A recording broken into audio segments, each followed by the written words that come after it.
News that I just received.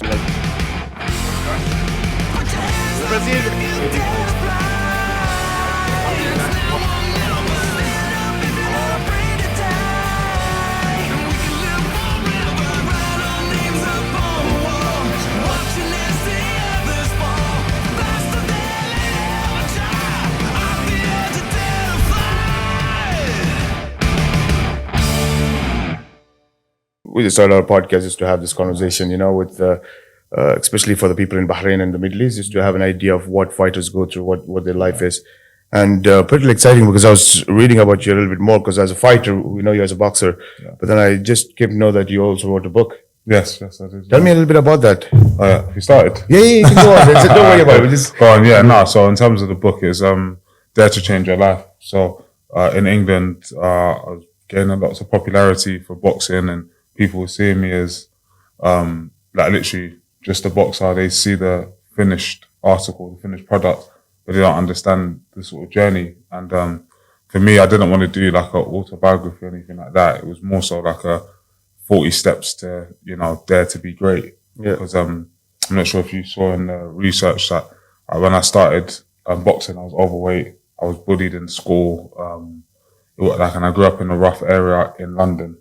So boxing helped me to sort of lose the weight, gain discipline, change my life, stand up to bullies. So I kind of wanted to kind of put down how my life experiences relate to life lessons in terms of never giving up and, stuff like that. So yeah, it did well. It was good. No, amazing. I think, so what made you think of, when you're writing the book, I know that a lot of people, they do it for particular reasons, right? But then when you realize that this is what I need to let the people know what my journey was, what was that key thing in your journey that you felt like I need to let people know about this? I think it was because the lady who approached me to do it, she said, because I was very apprehensive. I was like, my story's not finished. I don't want to die. Yeah. And she's like, think of it, that younger boy, that younger version of yourself who was bullied, crying, overweight, and just speak to him. And that was it. And I just thought, you know what? I wish that someone could have spoken to me and said, everything's going to be okay. Or if you do this, it's going to, you'll get here. So that's kind of what kind of prompted me to do it. I think one of the main sort of anecdotes that always stays with me in my story is the actual transition from being overweight to losing. And it happened quite quickly once I started boxing. And it was that sort of accountability for yourself is what kind of changed everything. So I kind of wanted to get that part in. So I dedicated 2, 3, 4 months and said, I'm just going to stop eating McDonald's. I'm going to stop, drinking fizzy drinks. I'm going to just train, focus and see what happens. And then as I started to lose the weight, I started to believe more in that mindset, and then it just grew from there. Absolutely. It's result oriented, right?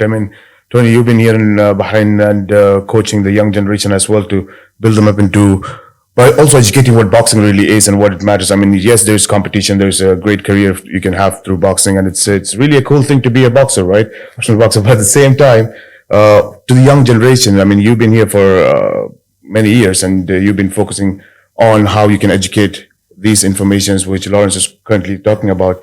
And how's been that for you in terms of what does it mean to have Lawrence here, that the young generation can actually absorb as much information of what he's saying? Yeah, it's all about the mindset, as Lawrence has already mentioned. Be 5 years in December I've been here, and it's trying to get your philosophy across to the younger generation. And boxing's a tough sport, as we know, and you only get out what you put in, and you kind of try and drum that into them. And when they start boxing and, kind of winning, having small successes, then, they start to actually believe. And we've got an actual individual who's boxing next week in the World Combat Games that's went through a similar path to Lawrence. He lost just short of 40 kilos. So in fact, it was 2019, February 2019, we had one of our sports days here in Isa Town. And one of the guys, Ali Assad, came along, big kid, we took him on the pads a little bit, he kind of liked it, and that was that sort of angle, that hook, if you want. He got into boxing, he went to his gym and he got his, weight off a bit, what Lawrence has already mentioned. We just took him to Abu Dhabi there. He's made an international debut. He's got potential to win the gold medal in Riyadh next week. So it just shows you what boxing can do and change lives, Absolutely. But you guys, both of you guys have tons of experience in the boxing world. So do you think that there's a difference in what we've seen from the old stories of boxing where we see the Rocky movies and you have this, elderly coach and then there's this kid who's, completely looking at him as a father figure and, the Mike Tyson kind of stories. But you see any difference with today's generation, the Gen Zs and the millennials in terms of getting across that motivation and inspiring them compared to the stories that we hear from 10, 20 years ago? Yeah, I think there's a difference because obviously generations do change. You just have to look, back in the day that there was no sort of the social media. Now you see it. And I don't mean this in a sort of negative or derogative way, but we have, you can see certain people on the social media. It's just a picture, I kind of call them as sort of Instagram boxes, it's there for sure, where it's a nit and gritty.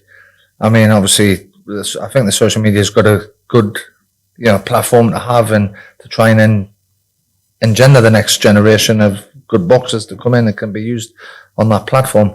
But, I think there's definitely a difference. It's just getting the boxers to understand. Even in this region, you can see the difference between the different countries. The mindset in some cases, the heart is different. It's different from the Gulf to Europe, to America, the Asia, etc. So yeah, it's do you feel like your background of where you come from, the rough life that you've been through, and a lot of stories of top boxers we've seen that the mentality comes from the hardship that they've gone through in their childhood as well. Do you think that matters a lot when it comes to becoming a top boxer? Yes and no. I think it's about the qualities and wherever they come from. So some people have it naturally in them. Some people develop it through hardship, and some people can actually be coached it. So it's about who's most receptive to that kind of mindset. I think that, wanting to get up and train, it can either come from, that you're going to get results out of it, or it can come from, I need to get up to feed my family. But either way, as long as you get up and do it and put your 100% in, it's the same outcome. So it's just about finding your reason. Some people's reason is, as I said, hard life, need to, and other people's reason is they love competition, they love winning, they just want to win. So there's been plenty of boxers who have rich parents or who have successful parents that are able to be successful. So it's not all about your background, because there are a lot of people who come from the same background that I come from that don't develop, the skill, or don't develop the heart, or don't develop those other things to kind of be successful. So that's why, there's a few that anywhere you are in the world, if there's an infrastructure, if there's a good coach, if there's a good system, can end up becoming great boxers. It's just about finding the right kind of makeup. So when just to get to both of you, training the mentality. How do you train mentality?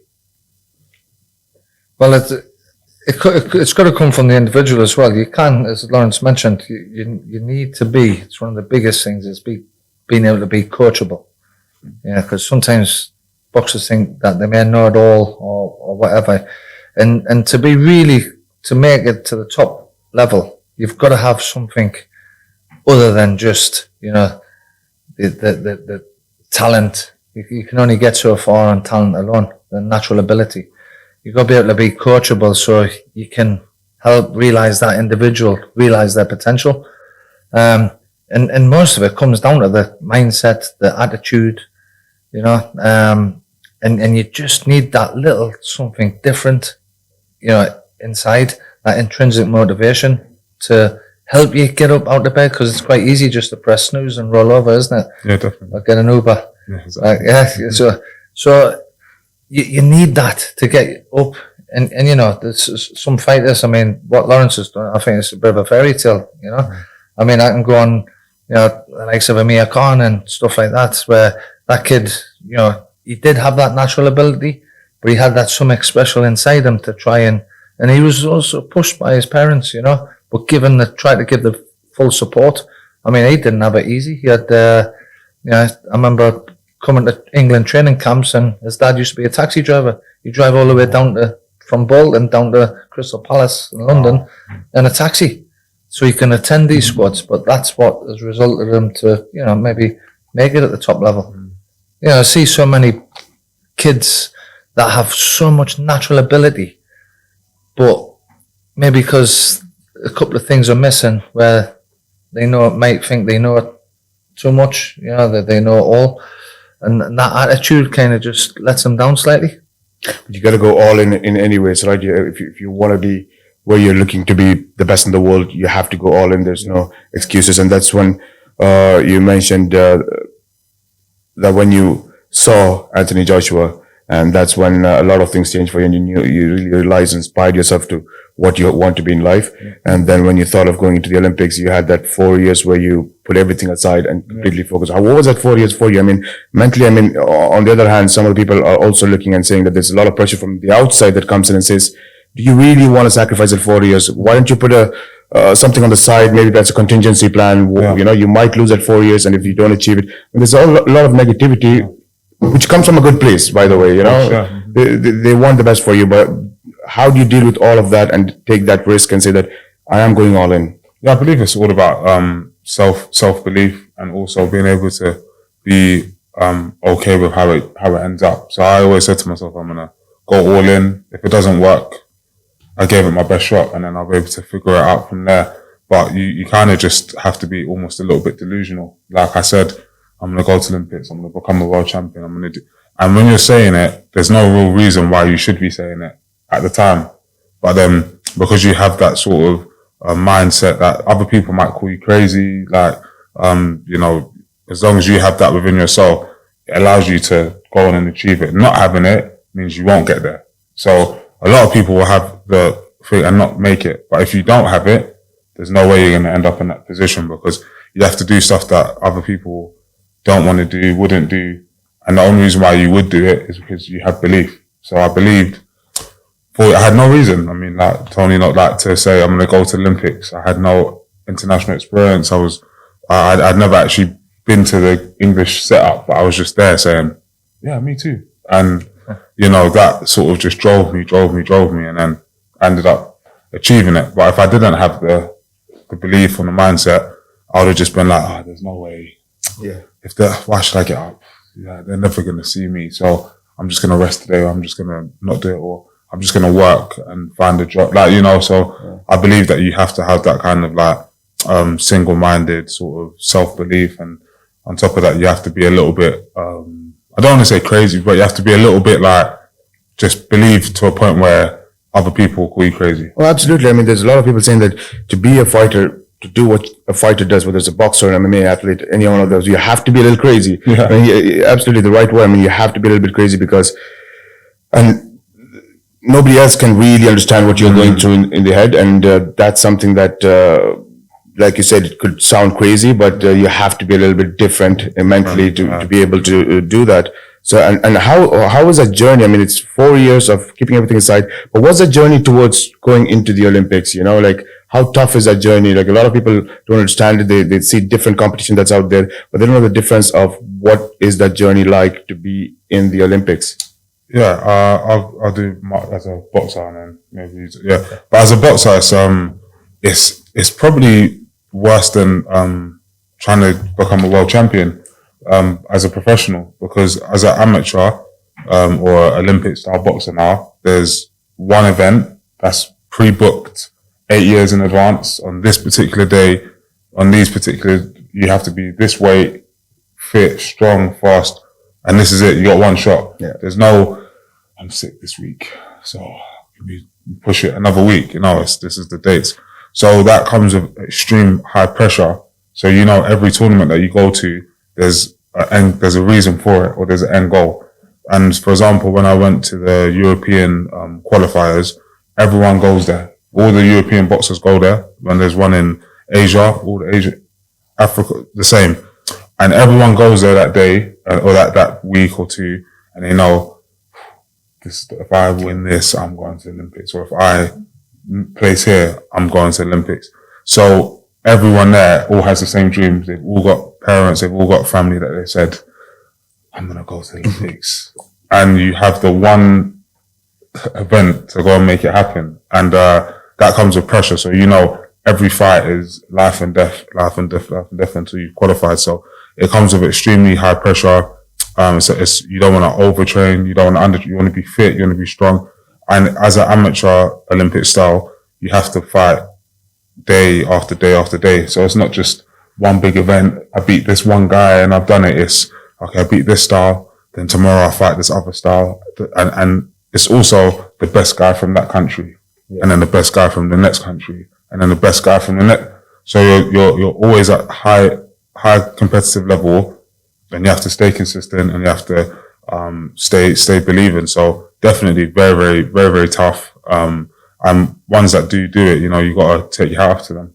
Yeah. And I think, the same thing from when you achieve that, sometimes you reach to that point mentally that maybe that's, like we say in, most of the professional martial arts, even boxing and MMA, we say that the real fight is the weight cut before the fight itself, Yeah. So that's, once you get over that, you're like, I've actually won the fight and the rest is easy, And because that's what I like to do. Fighting is what I like to do. So I think one of those things to reach to Olympics is also that you get that mentality. Sometimes it could be negative or positive, that you reach and say that I've done it, this is the goal. Yeah, that was a thing that I had, is once I'd qualified, it's like, wow, I was not meant to get here, did it. And you can get a little bit like, oh yeah, and just be looking at Usain Bolt and look at you're just happy to be there as a fan, because boxing is one of the only sports where you can just do it you can just go, not just do it, but you can go and you can just make your dreams come true quickly. And a lot of other sports,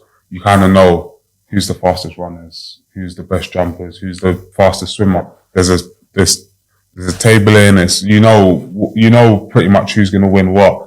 Or at least medal and stuff like that. In boxing, we look at all those people and we're fans. Like, I was a fan of Usain Bolt, I was a fan of Tim Henman, all of these great athletes, and then all of a sudden you're in a village where they're all eating in the same cafeteria as you pass them in the lobby, so you can almost kind of get distracted by the whole magnitude of the occasion. But yeah, I think that's also a difference between the ones that go on and get goals and they go there with a laser focus and they're not happy to be there.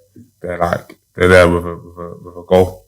Oh yeah, that was the first time you traveled to Rio. Yeah, first time going to Rio. Yeah, it's all those things together that would have been surreal. And from the coaching perspective as well, I think there's a big difference between amateur and professional, because you're not staying 3, 4, 5 months looking and learning one opponent. You're there looking at the whole roster and learning all of them. It could be any one of them that you're going to be fighting in the quarterfinals, the semifinals, or the finals. And that process of research and understanding the athletes, I think, how crazy is that? I mean, the GB boxing is probably one of the world's best performance programs in the world.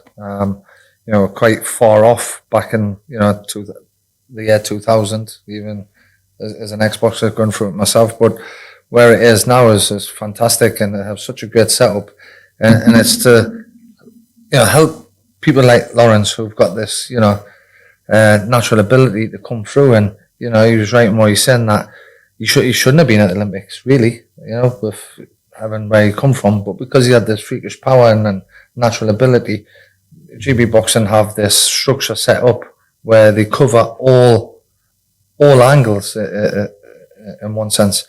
So when you get this sort of raw talent comes up, you kind of polish the rough diamond, so to speak. And obviously Lawrence had done a number of competitions, and the selection was made by Rob McCracken from the crowd of this European tournament, and he sort of gets rid of these guys with his unique power. And it was the world number 3, wasn't it? From Azerbaijan, that you put out and clinched the qualification place, But before that, all of these structures you have in place within GB boxing was, and some of the elements I'm trying to put in here in Bahrain, is, the support staff and network they have behind, the lifestyle coaches, making sure that he has everything and there's no excuses, your weights being monitored on a daily basis, you're getting the right food, you're getting the right coaching. And, not a lot of people see this, but behind the scenes, coaches would have meetings and would be, okay, what are the, his strengths, weaknesses, opportunities and threats, so to speak, a SWOT analysis. And then, we'd go through, video analysts, analyzing the videos, performances, future opponents, etc. And the amount of work, I mean, we'd got a tent, an altitude tent placed in the gym, so to try and prepare them. And I think you used to do a number of pads. You'd go in sparring, come back out, straight in the hurt locker to a degree in that tent, as you remember. It was uncomfortable for us as coaches as well, because we'd intensify the pads with them, and it was just fact, and it was just to get them up to a real high level. So no stone, Just talking about that, I'm really curious myself as well. How much has the training evolved from boxing? If you look at boxing, you spoke about the development program that Team GB has, but how much has training evolved in boxing from the times that we know that we used to watch the Ali's and the Tysons train, a lot of back training, a lot of gym training, and now there's a lot of science behind it as well. So how much has it evolved, and what's the training program looking like now? Is it that hours of bags and running and the road work, or you have that still, but you more transform into something else? It's a huge amount, and I guess the ingredient for that is the funding behind it and being able to make this and evolve, because you always have to evolve, especially after every Olympic cycle. I mean, back in the 2000s, there was nothing really about strength and conditioning. Now it's one of the most important factors, needing it. It's all about the sports science, the support staff, having even psychologists on board, if you've got anything, just to ensure that there's no stone unturned, so to speak. But the amount of investment that's went into it has made it evolve. And like I say, I think Team GB Boxing, incidentally, have got it right, and the amount of hours put in to ensure that the athletes get where they should be, him or her, at the right point, as opposed to going out to that qualification tournament, because the mission is to achieve Olympic medals. That's where the investment comes from. How did you? I don't know if we disclose our training programs these days, but just to ask, I'm sure that a lot of people are going to be curious about knowing what your off-season training program a day look like, and your fight preparations days look like. Yeah, so off-season I would do like steady running, maybe 45 minutes to an hour, just one pace, just to not put on too much weight. The odd weight session maybe twice a week, maybe like twice, maybe 3 times a week, and then hit the bag, like little boxing sessions just to maintain. And then when you get into training, it's more like it builds up to 2 a day for a few weeks. So you do like a run in the morning, a boxing session in the evening, and or a weight session and then a boxing session, or a running weights. You kind of mix it up, and then as you get more conditioned and more ready for a fight, you start doing maybe 3 days a week, four times a week, and then 2. What I mean? So you basically pack in. You start getting conditioned enough to run, rest, eat, do some weights, rest, eat, do boxing or box, like in whatever order. And so it's like once you're fit and ready to go, your body sort of conditions itself to kind of just keep performing, and especially when you're doing stuff like 12 rounds, it's different. Amateurs is very it's like being a 100 meter, 200 meter, 400 meter sprinter, where it's all out explosion. It's how fast you can do it, that's its own unique kind of hard sport. Like I've been training with these guys, and some of their stuff is I'm remembering how hard it was. When you started, as I said, the 45-minute jogs, and like people say, wow, you run for an hour, you do 9 miles or whatever. It's like, yeah, I do. but then now ask me to do sprints up and down stairs or around the track. It's a different kind of energy system. So it's good. Yeah, it's all very, very, it's all different, but it's all good. Your training programs currently in Bahrain, you focus a lot on, there's two schools of thoughts, right? I mean, correct me if I'm wrong, but I've been hearing this in the past couple of months. There's one school of thought that they say that, in combat, whether it's MMA or boxing, they don't spar. And there's another school that said that how do you fight if you don't spar? Which side do you guys come from? Yeah, I'm definitely on the spar side. I think, one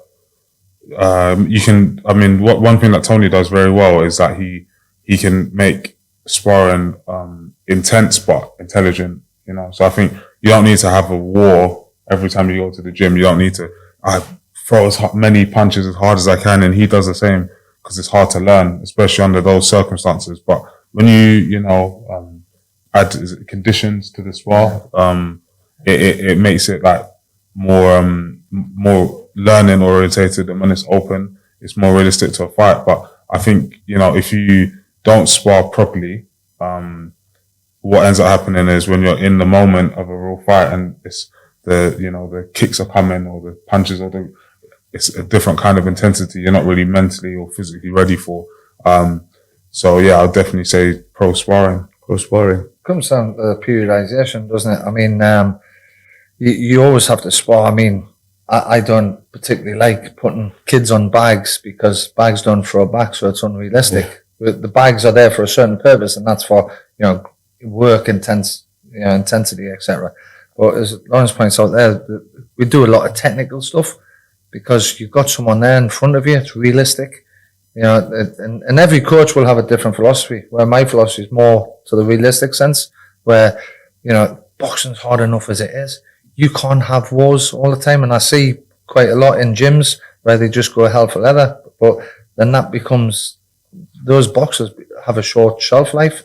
It's tough enough as it is. So for me, sparring's always about learning, and trying to put certain, you've got to have an objective about what you're learning today, what we're doing, what we're trying to achieve. That's important.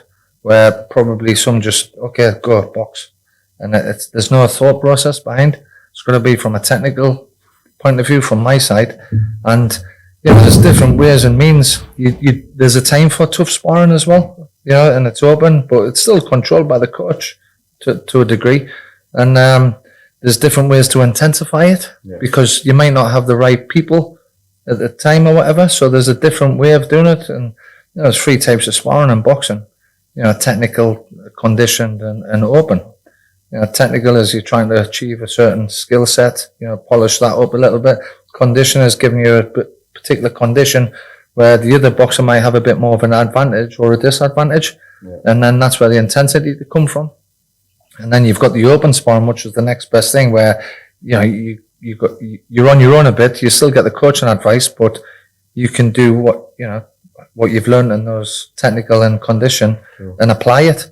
And there's different ways to intensify it where, we can have, a boxer in the ring for a whole 3-minute round, but they've got a fresh opponent every 30 seconds. Yeah.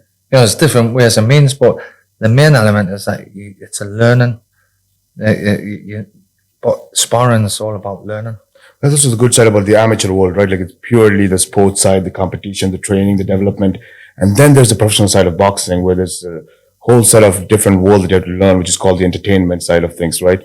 And that's a little bit a crazy world where a lot of athletes, some are really good at it, some are not really good at it, some break down with the pressure. There's a lot of things that happens in that. So with the boxing industry today, in today's world, we're seeing the good and the bad as well, because we're talking about the likes of yourselves and all of you who understands the Olympic level, how hard it was to go through that process and reach where you have reached, and then go into the pro level and maintain that and take all those experience and be at the top of the food chain. And then you're seeing the other side where, yes, it is helping boxing because some of the biggest events that's happening around the world is boxing events, but it's not the top level boxing fights, because you do have the likes of Jake Paulson, the KSIs and Logan Pauls, excellent athletes, and no disrespect. I mean, they're working really hard to train. But when you're looking at the sport itself, we're looking at seeing the highest level of athletes compete against each other. The good side is boxing is there as one of the biggest sporting event when it comes to these competitions that we're seeing.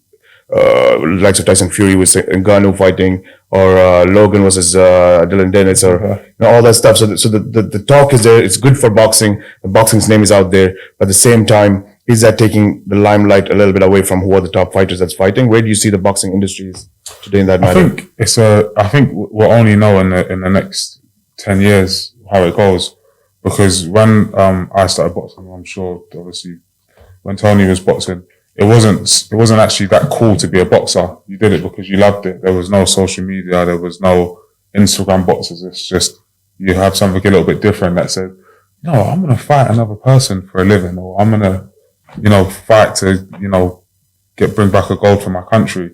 And I think that these new influencers and stuff like that, what they do, as you said, is they bring eyes to boxing. And whether it's only 2%, 5%, there's a little bit more on the pure boxers, and I think that, as you said, it allows boxing to be in conversations or in topics. So if I come and say I'm a boxer, people will be like, oh, I know boxing. But there's other sports which are probably just as, maybe not just as, but that are very challenging as well, that people don't get recognized, or when they say their sport, people might not really understand and know what it is. There must be hundreds of sports.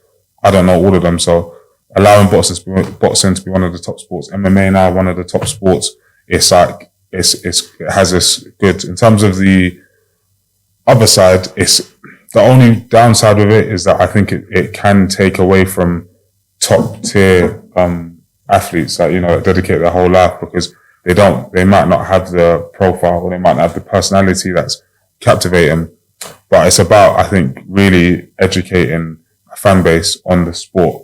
If a fan base understands a sport, like in America, I know I'm rambling, sorry, but in America, when it comes to like basketball, the fans know what they're talking about. They don't just say like, he's a good player. They know stats. They know he's this tall, he jumps this high, he makes this many rebounds, they're educated on the sport. So they look for not just the entertainment, but they look for the skill. Same with baseball, same with all these other sports. So I think once you get an educated fan base, it allows, I think MMA, to be fair, their fan base seems a lot more educated on the actual what's going on in the ring than boxing. Boxing is just but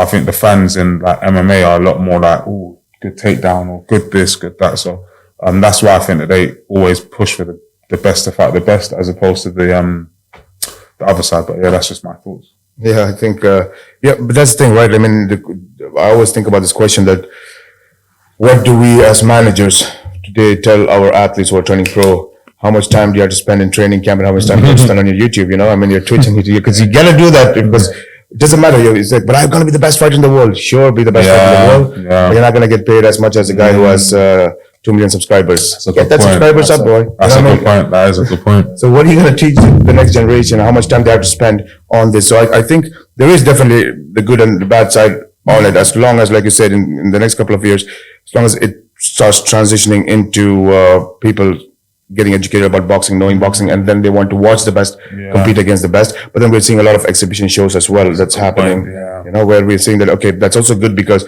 now we know that once we retire, we still can go out there and do some exhibition matches. There's a lot of cross sports fights between MMA and boxing. So the media side is really good. But again, when you look at the development side, you're always looking and saying that we have a big thing on the digital media side that they have to focus on. So, but do you watch those fights? Yeah, I watch. It depends how well they're marketed. But I'm not really as a boxer, I kind of look for the best fight and the best, as opposed to that stuff. But if there's a personal connection, like I know one of the YouTubers or whatever, then I'm gonna watch because I know them. But outside of that, I wouldn't go out of my way to watch it if I'm on. Buy a pay-per-view? No, not sure. No. For me, it's totally the opposite. I can't watch that. Fair enough. Because So you never tried watching it? No, it's about the show. I mean, I was in Hamburg, the World Championships, when 2017, when Conor McGregor fought Floyd Mayweather. I heard the result, but it wasn't something I want to watch, because and you know, you've been through some experiences where you've seen both elements come together, and then there's a certain skill set. Yeah. You know, and I mean, you just have to look at what in a couple of weeks' time when Tyson Fury takes on the big guy. And Do you think these fights are genuine? I mean, they are training, but there's a lot of money involved. Yeah. And when you have X who's million subscribers fighting against another guy who has good background in the sports, and that guy would never get paid this money in his sports if he's fighting for the title as well. And then you're like, I'm going to give you that opportunity, but it doesn't matter. The opportunity is there. Let's make a story happen. It's all about selling the story. Yeah. Do you think that's what there's that a lot? Yeah, I think so. I think that as an athlete, when you're living it, you're thinking about your family. You're thinking about the money afterwards, and you know, when you're finished, will the fans still care? You know, if I've given them all of these great fights, what happens afterwards? So I think there does come a point where it is that. But I think in those scenarios, they've got to the top of their own sports, and they almost kind of deserve like a little, let's just do it. Let's make a little bit of money here. But you don't just get that starting off. You have to achieve something yourself. That's the only why people are interested. But it is very tough when MMA fighters or different sports come into a sport like boxing, because the like boxers have perfected or have worked on boxing their whole careers and their whole lives, where mixed martial arts they've got so many different things to, you know, work on. So it's almost like, you know, a boxer going into jiu-jitsu thinking, okay, I've done some jiu-jitsu lessons, I know what happens, you know. So it's I think that it's very tough when you cross sports over for an athlete from another sport to dominate someone in that. It just doesn't. I just feel like there's this whole new industry being built. Like once upon a time, when we were young, there was an organization, one of the most famous organizations, called WWF, World Wrestling Federation.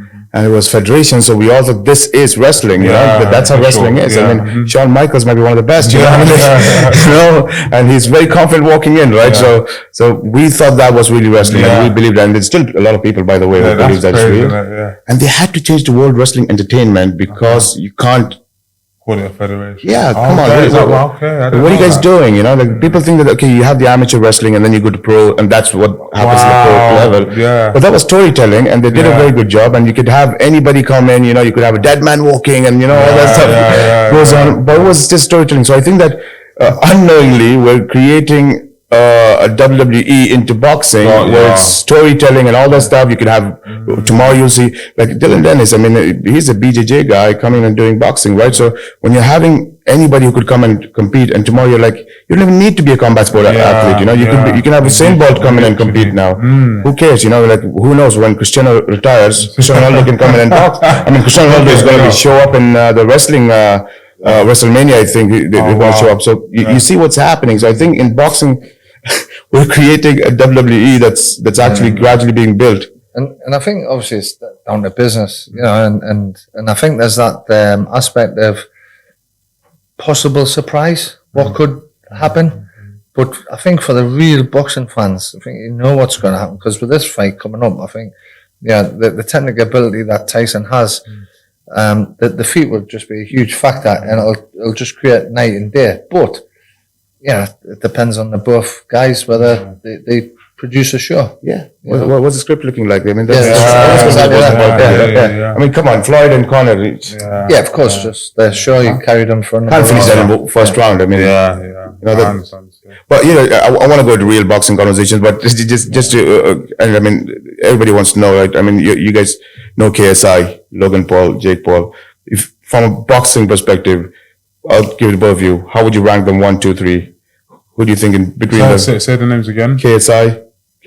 Yeah. Logan and Jake Paul, the Paul brothers. Yeah. I'd say Logan is the lowest, obviously because he lost to KSI, and I'd say it's tough really between the two, Jake Paul and KSI, because KSI, we've seen him, he's got like an interesting sort of boxing style. So I guess one day we might see them two fight. So I don't want to say too much on that one now, because I'm into the entertainment side of that one. But yeah, definitely 1 and 2 would be KSI and Well, I'd have to allude with you because Yeah, you don't know. is that alluded before? I don't. Watch You don't it's, watch. it's not No, something no, that really. Yeah, I can't.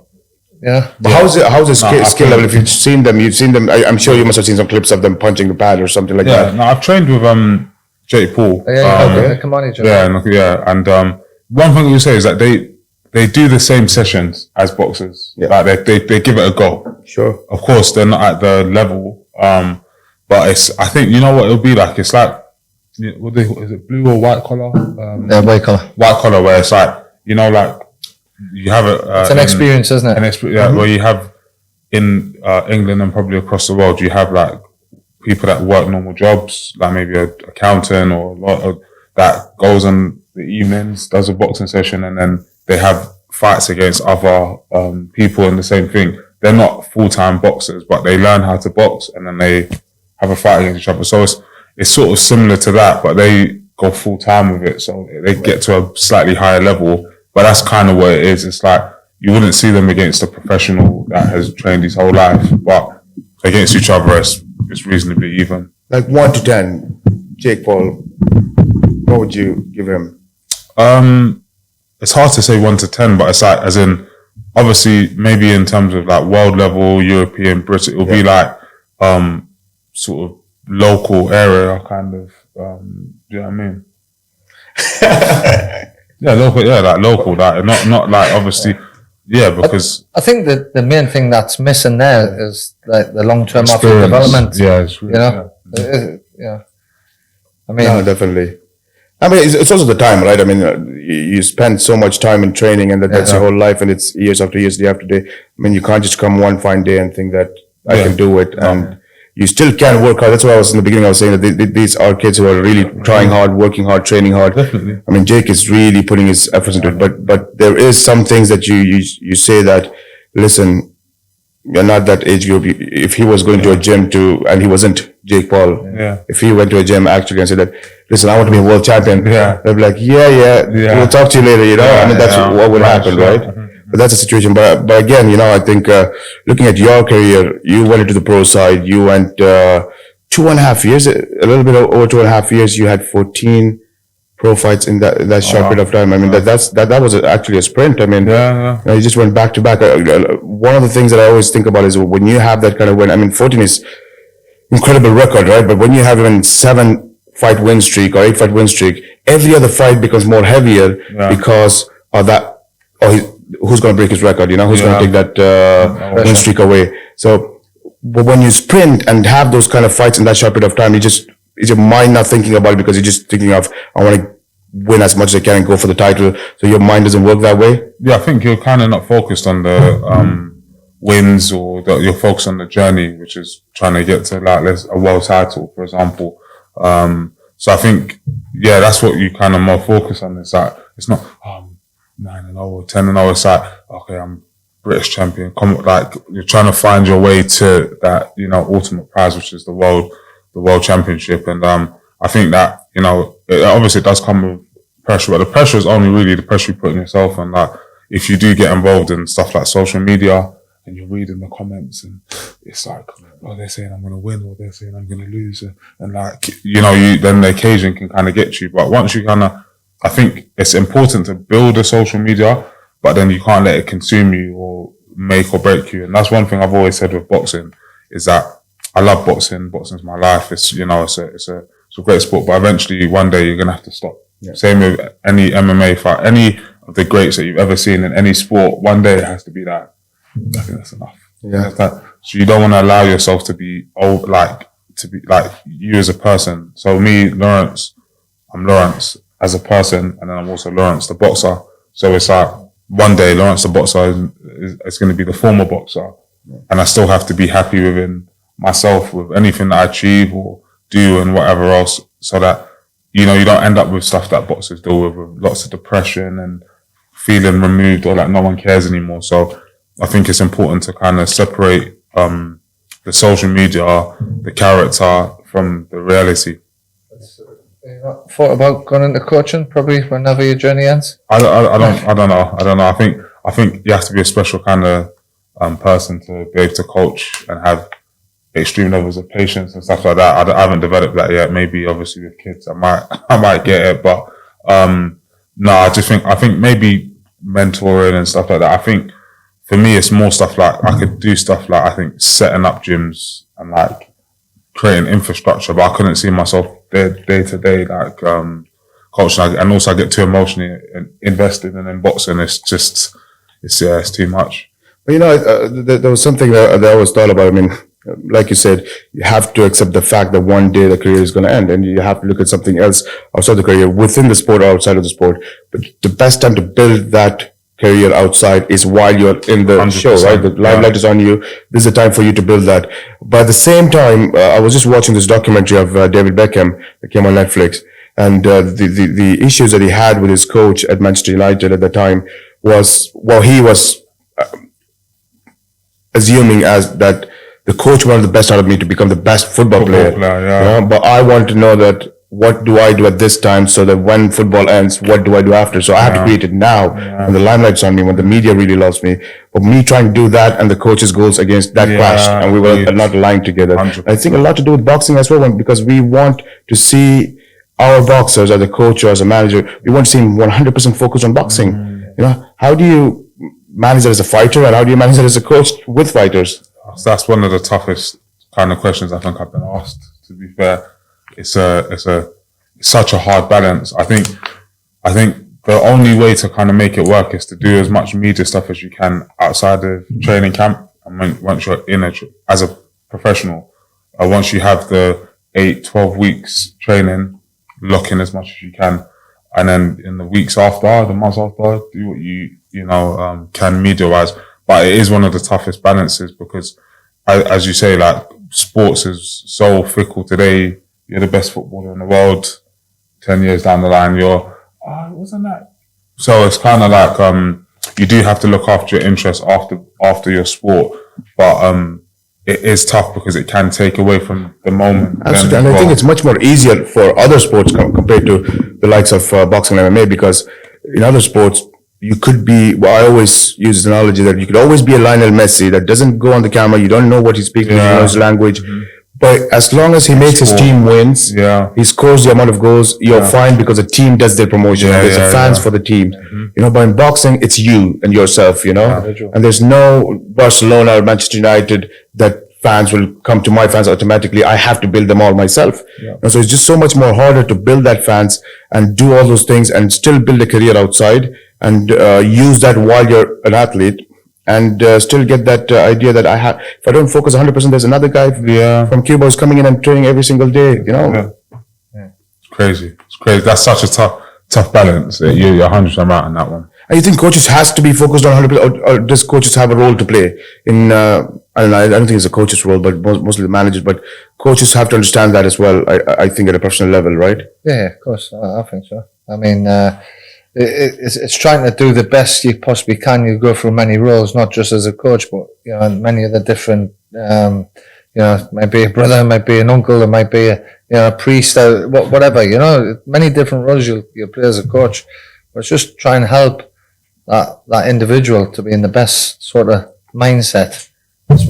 More so for when they're competing, but also you want to help them outside.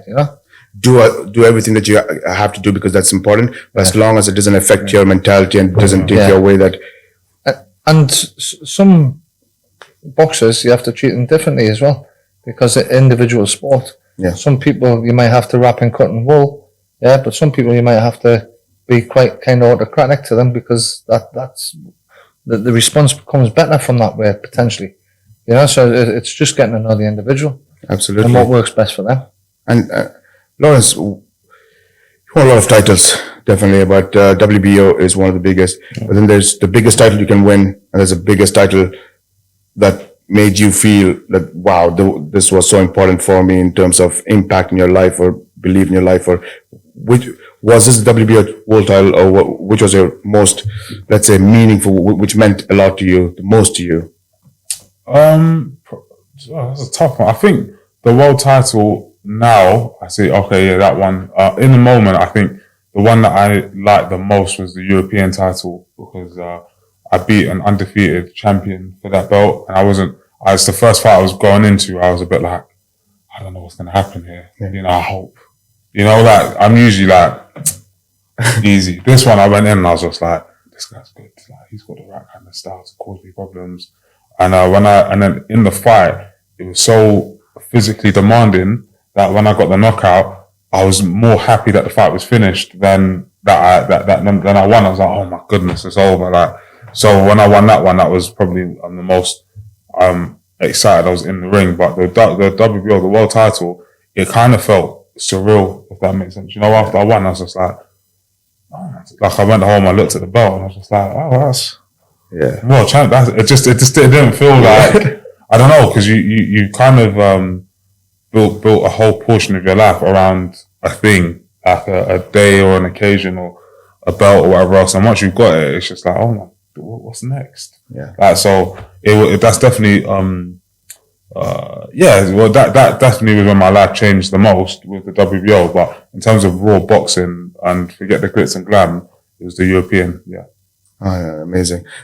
So you did win the title. You did go and start defending your title. I mean, that's when they say that winning a title is great, but you're a champion when you defend the title, you know, and you've done that multiple times.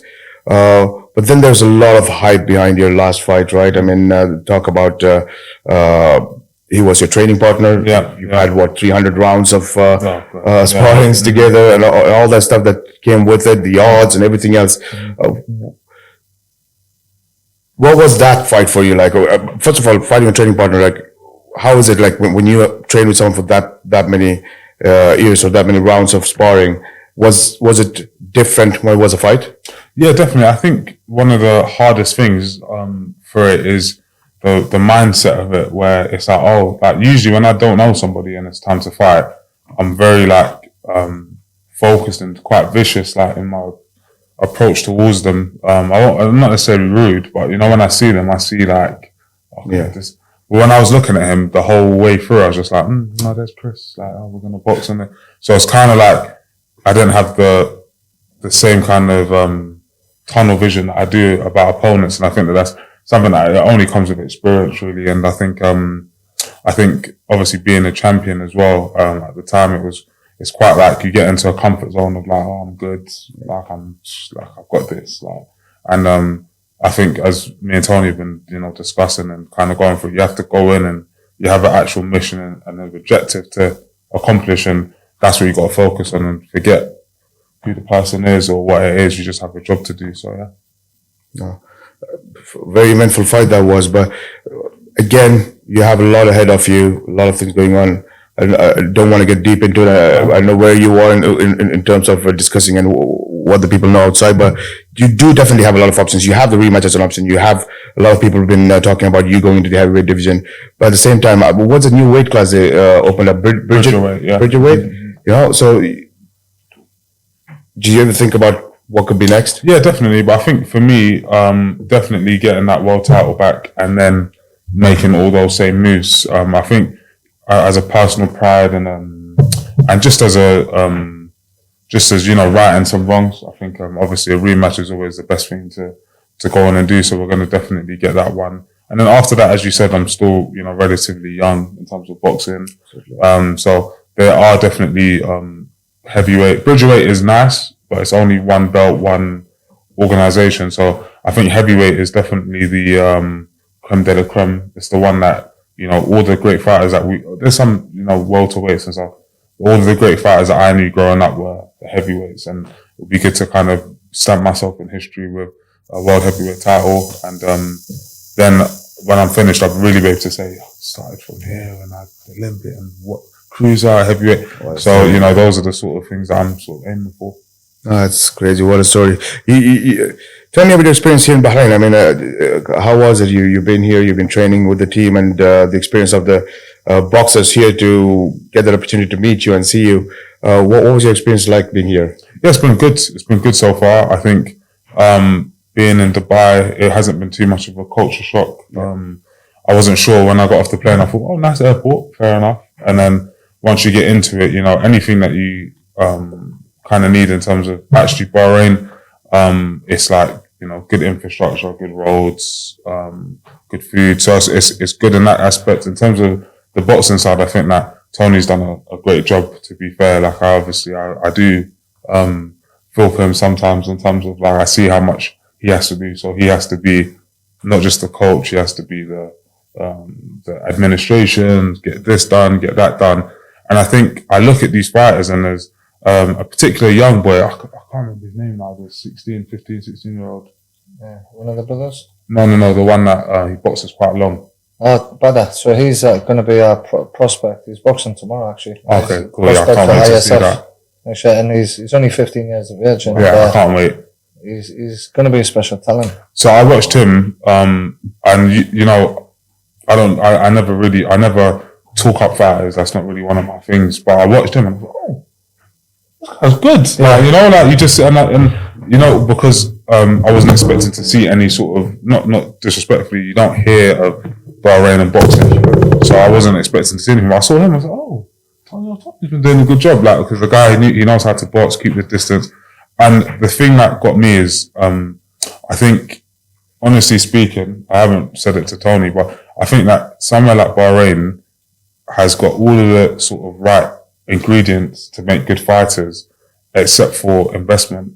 I don't know where it's meant to come from. With Great Britain, I don't know where it came from. I just know there was investment. So the fighters ended up, like myself, coming out of nowhere, becoming Olympians and world champions. But here, it's like, you kind of want to set up a gym space, you know, you want to set up accommodation potentially for the fighters. You want to make it so that a fighter can be a fighter, especially at Olympic level. Same with MMA. I just think that if you ask me about Bahrain and Bahrain boxing, I think that until there's that sort of belief from, once again, I don't know where it's meant to come from, but until there's that sort of belief where we can have some good fighters, but to get good fighters, someone has to say, here's a gym. Yeah. Take this, don't go to work, just come and make your life training. Go to internationals, bring in people from, let's say, Europe, from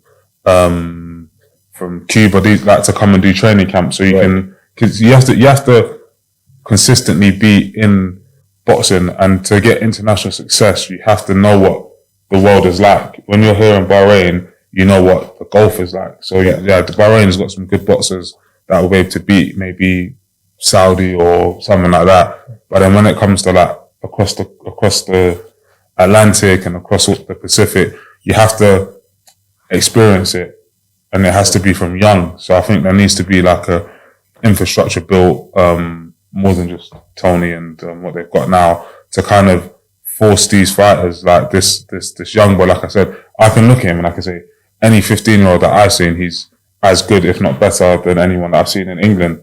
But is he going to get the sort of structure needed for him to excel internationally, or is it going to be like a waste of talent? It really just depends on what the belief is in Bahrain. Absolutely. And I think that one of the important reasons of for us as well, the likes of yourselves being here, it's also a lot of education, right? We understand and we learn from what the sport is and what's required for the sports, and the maximum amount of information and education that we get, we absorb and we try to implement that. So I think that the world is of sports is today having their attention in the Middle East and GCC specifically.